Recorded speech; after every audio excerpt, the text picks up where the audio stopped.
What is going on? Everybody that's tuned in, welcome to the Phenomenal Fan Podcast. My name is Ryan, episode 37. Football, football, and football. We love football. It's underway. 2 weeks of college football, a full week of the NFL. We're going to talk about it. We're going to talk about everything: winners, losers, what should have happened, what shouldn't have happened, phonies, fakes, frauds, and the real deal teams that we want to get dialed in on, and college football, because it was a pretty crazy week of college football. A lot of teams that lost, that shouldn't have lost the game that they played. The rankings got shaken up a little bit, shooken up, shaken up. Doesn't matter. Thank you guys for tuning in to episode 37. Let's get straight into the action.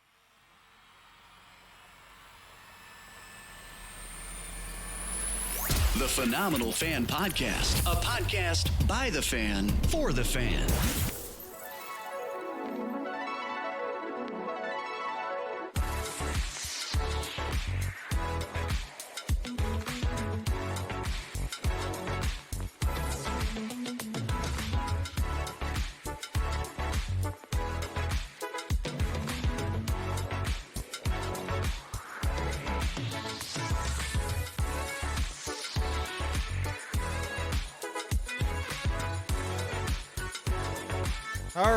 All right. Football's back. We love it. We love everything about it. I can't even explain to you how exciting it is to just know on a weekly basis that football is back. That feeling you get when, to be honest, as an adult going through my work week, or even when I was in school, knowing that, listen, I'm gonna have football on Thursday. Friday, I'm not, but I don't give a shit because it's Friday. Saturday, I got football. Sunday, I got football. Monday, I got football. So to be honest, I got a 2-day week. Got to get through Tuesday. And honestly, I spent half the day looking through options of guys to add and trade with my fantasy teams. So I got like half a Tuesday with football. Get through Tuesday night, get through Wednesday. We're back with football. I love football season. I love the fall. This shit is so electric. I love it. I love it. We had a ton of games go down, obviously. Now, here's the thing, okay? What we can surmise, what we can take away, if you will. Let's just do that, okay? The takeaways from week 1 in the NFL, for me, are as follows. Number 1, Trey Lance is going to lead the 49ers to a top 5 draft pick next year, meaning they're going to lose a lot.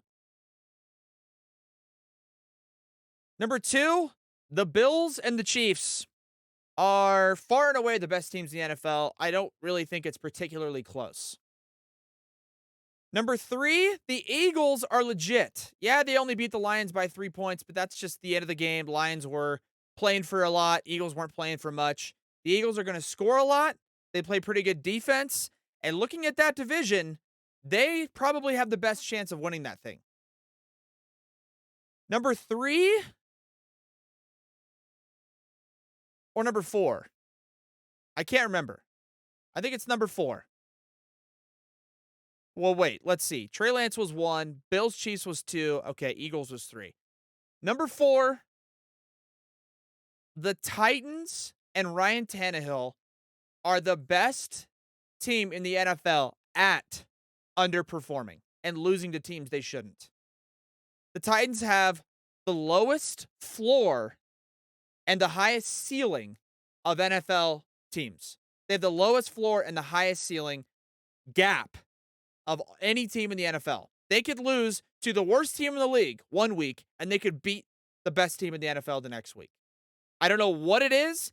I think it's a combination of, if their offense is clicking and Derrick Henry's running the ball, they're going to put up some points. And if their defense is clicking, they'll shut anybody down. Anybody. Number 4, Tom Brady is still going to be effective this year. Nobody's doubting that. And number 5, what's apparent to me is that you need to play preseason football. if you're in the NFL. Russell Wilson didn't play a single snap of preseason football this year for the Broncos. It showed big time in his game against the Seahawks. I, not in the sense of he looked bad, but in the sense of his timing was off. His receivers weren't quite on the same page with him, constantly having to throw guys around in the formation. And Joe Burrow, not due to his own problems. I think he had appendicitis or he had a small minor operation. Joe Burrow didn't play in the preseason. 4 picks and a fumble. I don't think Derek Carr played in the preseason. And he didn't look good. So the teams that did play in the preseason, the Chiefs played their starters in all 3 games. The Bills played their starters in at least 2 out of the 3. And it shows. So I think the NFL teams need to start considering, or at least reconsidering, their strategy, their approach for preseason football. Okay? That's just me personally. Going through the scoreboard, man, I mean, a lot of these games didn't really surprise anybody, and a lot of them did. Bills beating the Rams didn't shock many people. Saints beat the Falcons, not a shocker. I mentioned Trey Lance already. The Bears beat the 49ers. Trey Lance looked just not good. Not really bad, but no, he didn't look good. He didn't look good. Steelers Bengals was a bit of a shocker. Just the Bengals coming off the AFC Championship, playing the Steelers with Mitch Trubisky. It was shocking to have the Steelers win that game. Eagles beating the Lions doesn't shock anybody. Honestly, Dolphins beating the Patriots didn't shock anybody. Ravens, Jets. Ravens dominated, not shocking.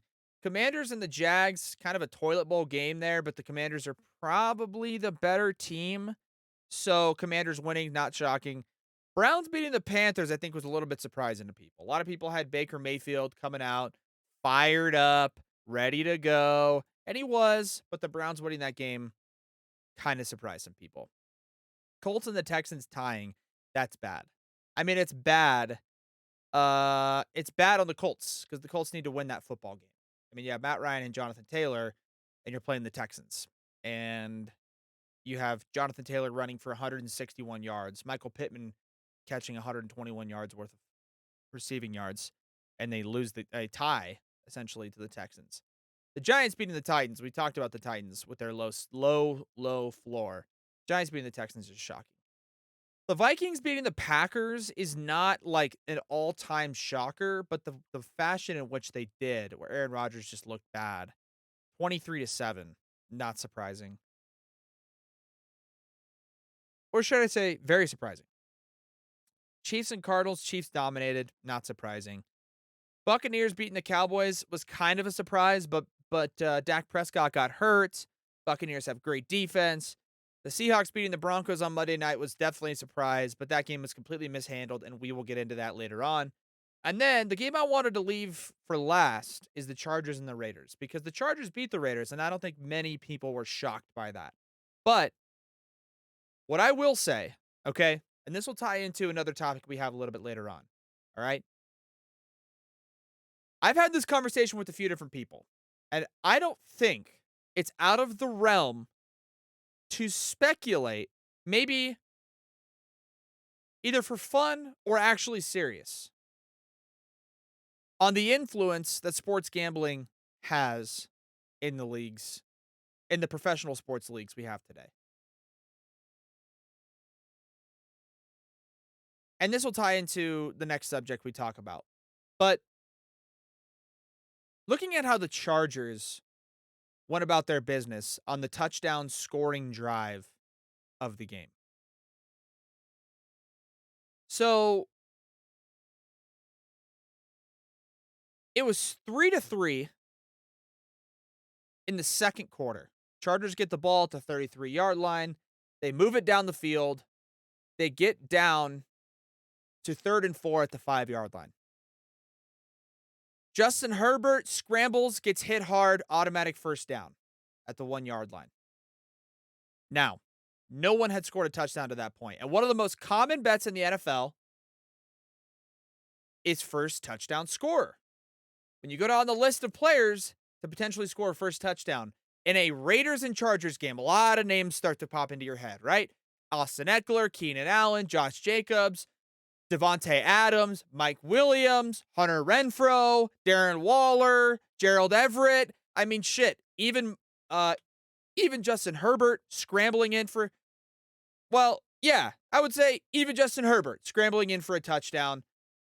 Derek Carr scrambling in for a touchdown. None of those guys scored the first touchdown. In fact, on first and goal from the 1 yard line, instead of handing it off, instead of throwing it to one of their playmakers, Herbert pulls out a play action and throws a pass that was incomplete, attempted for Richard Rodgers.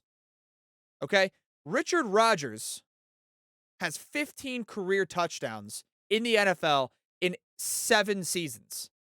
So that's an average of about a touchdown and a half per season. Per season. And he gets the first goal line target for the first game for the Chargers. Incomplete. Next play, play action throw to the fullback Xander Horvath. 7th round pick out of Purdue. Did they score? Yes. Would some people claim that it was just part of the play design and misdirection and that they're not going to pay a lot of attention to a no-name guy? Probably. But I'm saying it doesn't seem completely out of the realm for the offensive coordinators for both teams to get a call before the game from the head of all the sports books in Vegas, and they say, here's the guys that can't score first. Because if they do, we lose a lot of money. If you're able to let this guy, or this guy score first, you guys will both receive a small stipend, direct deposit in your bank on Monday morning. And that's the end of it. Is it true? Does it happen? Probably not. But after seeing some of the stuff I saw this weekend with some documentaries, I wouldn't be shocked if that was the case at all. I'm just saying, it is what it is. I'm not going to sit there and tell you that it's true. Just speculation. It's fun to talk about. It's a conspiracy theory. But listen, I think it's a little bit suspicious when the two targets they have in the red zone on first and goal are Xander Horvath and Richard Rodriguez. Richard Rodgers, not Rodriguez. That's a pitcher in the big leagues. I think I don't know what to make of it, but I think it's very suspicious. First and goal from the 1 yard line, and they go to Richard Rodgers and Xander Horvath. I'm just saying. I'm just saying.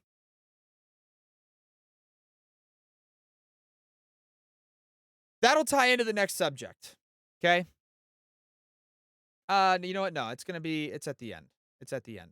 Okay? On the topic of the NFL, again, this wasn't quite as maybe rigged as you'd like to say, but everybody can agree that in the Broncos and Seahawks game on 4th down and 5, for the Broncos to not have Russell Wilson on the field on 4th down and 5, and instead go for a 64-yard field goal that they miss and lose to the Seahawks, it's bananas. Everybody can agree it's bananas, okay? Everybody is criticizing Nathaniel Hackett, the head coach of the Broncos, for not going for it on 4th down and kicking the field goal. That seems to be a bigger story, or for some reason, such a huge question mark, when in reality, the only people to blame for the loss for the Denver Broncos, the only people, are Javonte Williams and Melvin Gordon. Two different running backs on two different occasions who fumbled the ball on the 1 yard line, going for a touchdown. Because if either one of those touchdowns is converted, they're not even anywhere near that situation. In fact, they're winning the game. So I'm kind of tired of coaching decisions and these borderline potential situational decisions being criticized at the end of the game, when I can guarantee you almost certainly in most situations early on in the game, there's one or two other plays that could have completely swung the outcome and not even led to that questionable decision at the end of the game.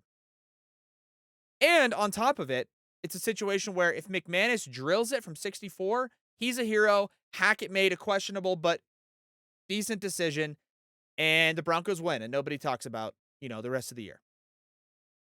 So, not letting Russ throw the ball there is absolute insanity. Absolute insanity. But listen, at the end of the day, you can't do much about it. Okay. I think let's focus on early parts of the game instead of just the one decision making process. And yeah, you know what? They'd have made the right decision. Who knows? They go for it and they get it on fourth down. Then they line up for a 35 yarder and then McManus misses it or something. Like, you never know. Or they go for it on fourth down and don't get it. Oh, well, they could have tried 64 yarder. Like, no, dude, it doesn't matter. Don't put yourself in that situation to begin with by fumbling the rock twice on the goal line. Can't happen, shouldn't happen. Can't happen, shouldn't happen. Okay. Moving on to college football because the rest of the NFL storylines were okay. But in college football, man, what a week we had. What a week. Okay. Of the top 25, I think there was only one top 25 matchup or potentially two. Uh, Tennessee played Pittsburgh 24 and 17, 24 ranked, 17 ranked. Number 20, Kentucky against number 12, Florida. And number 21, Baylor. Number 21, BYU against number 9, Baylor. Okay. Number 9, Baylor lost to BYU. Number 12, Florida lost to Kentucky. And number 17, Pittsburgh lost to Tennessee. All of the higher ranked teams in all three of the top 25 matchups lost. Marshall beat number 8, Notre Dame. Appalachian State beat number 6, Texas A&M.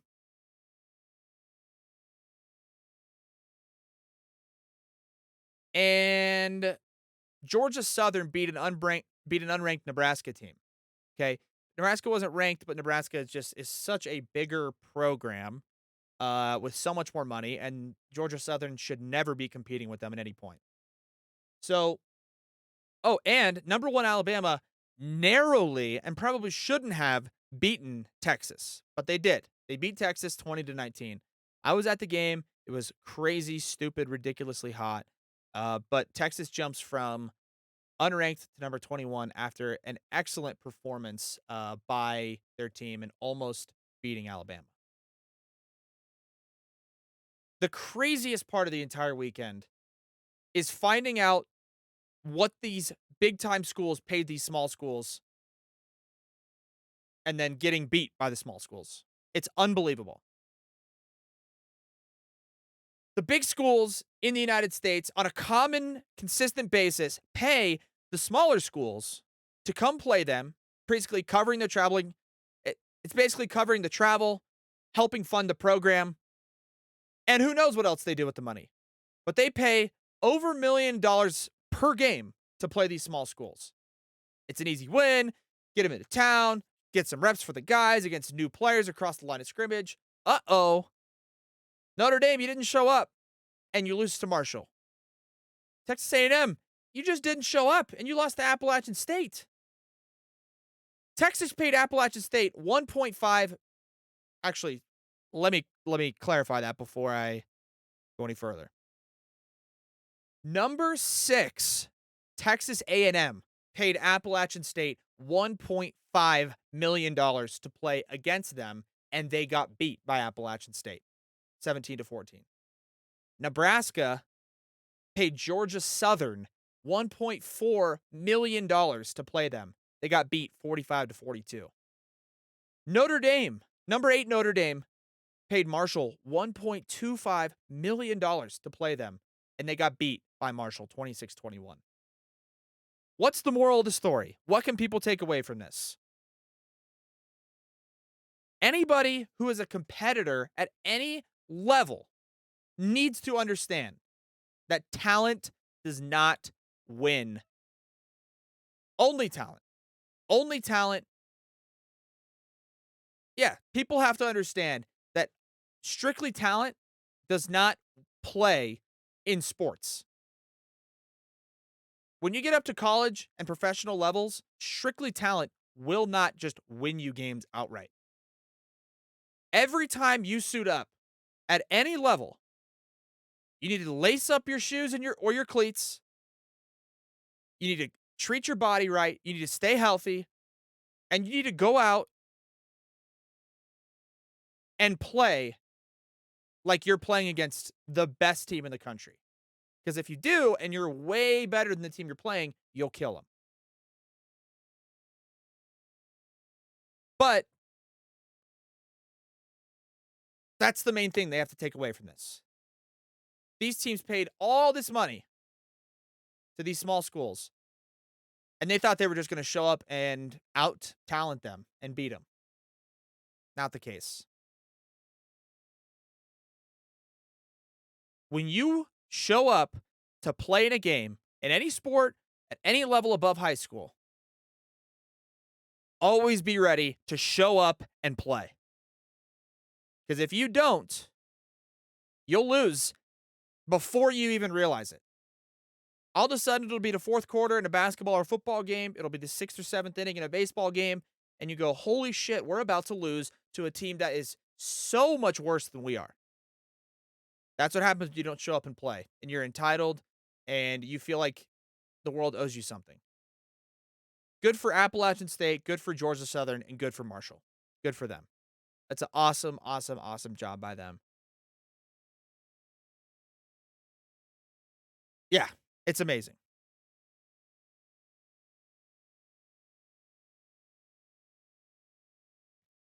On the topic of college football, Alabama beats Texas. Number one ranked Alabama beats Texas by 1 point. In the process, Texas starting quarterback Quinn Ewers gets injured and doesn't play for 65-70% of the game. Texas puts in a backup quarterback. They play Alabama super tight. And at the end of the game, after some controversial calls, Alabama comes out with the 20-19 victory.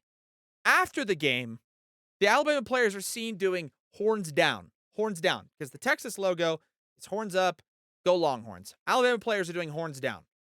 Nick Saban, running across the field after the game to shake the opposing coach's hand, sees some of his players doing it, screams at him, hey, don't do that shit. Because A, Steve Sarkisian, the Texas head coach, is a former Alabama assistant, so he's got a lot of respect for Steve.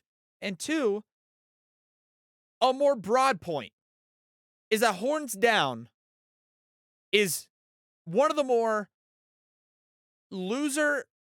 What's the best way to put this? Players and teams that do horns down when they play Texas are, they should be embarrassed that they do it because it's such a desperation. It's a loser mentality type of thing. Who cares what the other team's logo is, what the hand gesture is? None of it matters, especially if you almost lose. The Alabama players were so focused on doing horns down because you can't do it during the game. You have to do it after the game and not get a penalty. They're so focused on doing it that they barely beat Texas by 1 point with a backup quarterback in the game. I think anybody who does a horns down is pathetic. I think it's super lame. I think it's super tacky. And there's no reason why Saban shouldn't be as pissed as he is. He was super pissed, and rightfully so. I think horns down is super fucking lame. And I mean, people are going to do it. People are going to do whatever they want to do. Right? I mean, when you play TCU, right? TCU has the bent fingers, horned frogs, the two index and middle finger horned frogs. When people beat TCU, do they go horns down, horned frogs down? No. Arizona State has the shocker, right? Pinky, middle finger, and index finger all up in the air with the ring finger held down by the thumb. Shocker. When people play Arizona State and beat them, do they go shocker down? No. So why do people do it at Texas? Because it's a bigger program and they have a couple national championships under their belt. I mean, for God's sake, Alabama was the number 1 team in the country. Texas was unranked, and they beat them by 1 point, and they're out there doing horns down. How embarrassing is that? How pathetic is that? So lame. So lame. And who cares what anybody else's hand gestures are? Show up, play the game, kick their ass, and get out of there. Who cares? That's how it should be. I'm not saying don't show emotion. I'm not saying don't get fired up, right? Get a sack, get fired up, high five your teammates, do whatever you got to do. Turnover chain, whatever you got on the sideline. Love it. Let's do it. But don't make it about the other team, especially when you're the number 1 team in the country and the other team was unranked and you beat them by 1 point. That's my take on the horns down thing. I think it's embarrassing. I think it's super, super, super desperate. Desperate. That's been the recap for football. The last thing I wanted to talk about, right? We talked about the Chargers' first touchdown thing. Is it rigged? Is it not rigged? No. I mean, right. Let's be honest. It's not. It's fun to talk about it, though. Okay. For those of you who haven't seen the Netflix documentary about Tim Donaghy, the former NBA referee who was placing bets and giving picks on NBA games he was reffing in, you have to go watch it because for me, the only thing that it absolutely verifies that I've always had in the back of my head is that NBA games are rigged at some level, at some capacity.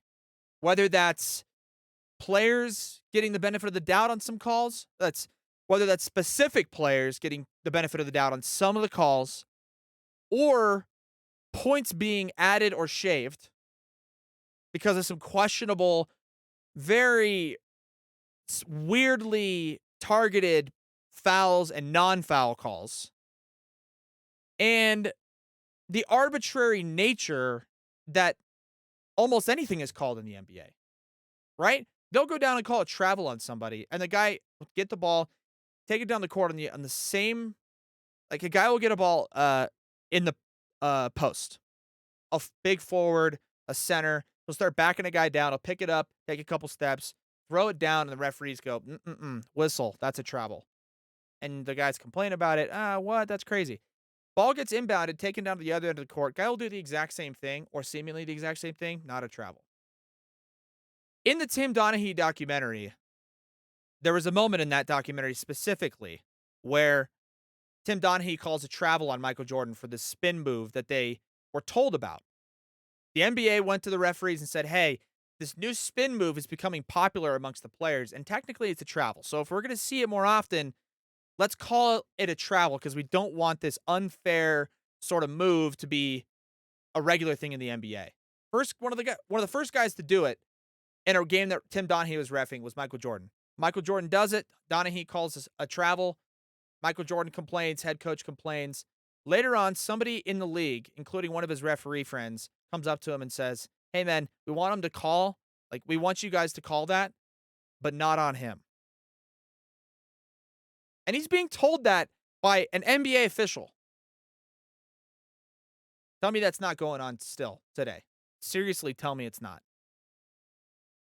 He also said, he also mentioned that the NBA told them it would be better for them if series went longer, 6 games, 7 games, for TV contracts and for money.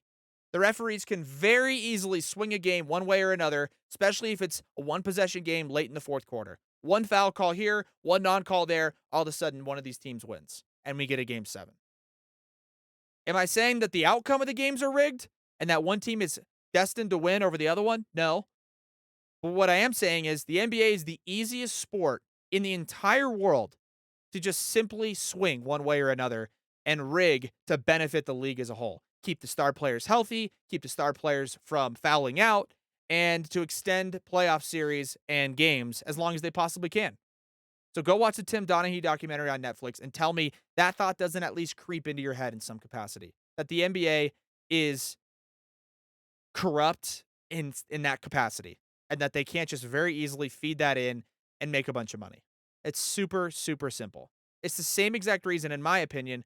I mean, I know the Warriors are amazing. The Warriors are an amazing, amazing talent. Talented roster. Steph, Clay, Draymond, Jordan Poole. But the Warriors have, I think it's the biggest fan base in the NBA besides maybe like the New York Knicks or maybe the Lakers, those types of long-term destined like the Celtics. But besides those, like the new wave fan base is all Warrior fans. And the Warriors just conveniently find themselves in the NBA finals every single year. I don't know. It's interesting. It's interesting to think about. But either way, guys, that's it. That's all we got. That's all the time we had for 30 minutes of sports talk, high powered, nonstop action. Hopefully, you guys enjoyed it. Hopefully, you guys uh, will recommend it to your friends because we really appreciate anybody that tunes in on a consistent basis, whether it's one person or a million people. We love talking sports, and there's no reason why we can't just keep it going. So, hopefully, you guys enjoyed episode 37. Check us out on social media: Instagram, Twitter, TikTok. If you're listening on Spotify or Apple Podcasts, we appreciate it. If you're not, go check us out on Apple Podcasts or Spotify. Check us out on YouTube. Anything you guys want, man. We appreciate you guys tuning in as usual, and we'll catch you guys on episode 38. Thanks for listening to the Phenomenal Fan Podcast. Want more? Follow us on social media and subscribe to Patreon for exclusive content.